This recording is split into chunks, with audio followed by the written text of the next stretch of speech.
இன்றைக்கி மார்ச் 31 இன்னையிலேருந்து weight loss challenge ஆரம்பிக்கலாம் அப்படின்னு சொல்லிட்டு ஸ்டார்ட் பண்ணியிருந்தேன். காலையிலே வந்து வெறும் வயிற்றுலையே வெயிட் செக் பண்ணி பார்த்துட்டு அதுக்கப்புறம் ஒரு சொம்பு தண்ணி குடிச்சிட்டு வாக்கிங் போக ஸ்டார்ட் பண்ணியிருந்தேன். பிகினர்ஸாக இருந்தீங்கன்னா 5000 ஸ்டெப்பு ஃபஸ்ட்டு வைங்க, அதுக்கப்புறம் 10,000 வைங்க. ஏன் சொல்கிறேன்னா, நீங்கள் பிகினர்ஸாக இருக்கும் போது ரொம்ப கால் வலி இருக்கும். நீங்கள் 5000 ஸ்டெப்பு வச்சதுக்கப்புறம் ஒரு 1 வீக்கு கழித்து நீங்கள் ஒரு 10,000 ஸ்டெப்பு வைக்க ஸ்டார்ட் பண்ணலாம். நான் இன்றைக்கி வந்து ஒரு 10,000 ஸ்டெப்பு கம்ப்ளீட் பண்ணிட்டேன். அது மார்னிங் 5000 அப்புறம் ஈவினிங் 5000 தான் வச்சேன். ஒரே தடவையாக வைக்க முடியாது.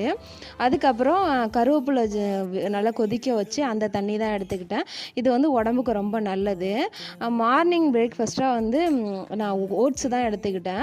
மதியம் கொஞ்சம் ரைஸு, நிறையா கீரை, கொஞ்சோண்டு உருளைக்கிழங்கு எடுத்துக்கிட்டேன். இன்னும் கொஞ்சம் சாப்பாடு வேணும்னா ரைஸை கம்மி பண்ணிட்டு காய்கறி நிறைய எடுத்துக்கோங்க. நைட்டுக்கு கேழ்வரகு உப்புமா தான் செஞ்சு சாப்பிட்டேன். இன்றைக்கி என்னோடய வெயிட்டு 66 கிலோ இருக்கேன். இந்த வீடியோ பிடிச்சா லைக் பண்ணுங்கள், ரொம்ப பிடிச்சா சப்ஸ்கிரைப் பண்ணிங்க. தேங்க்ஸ் ஃபார் வாட்சிங்.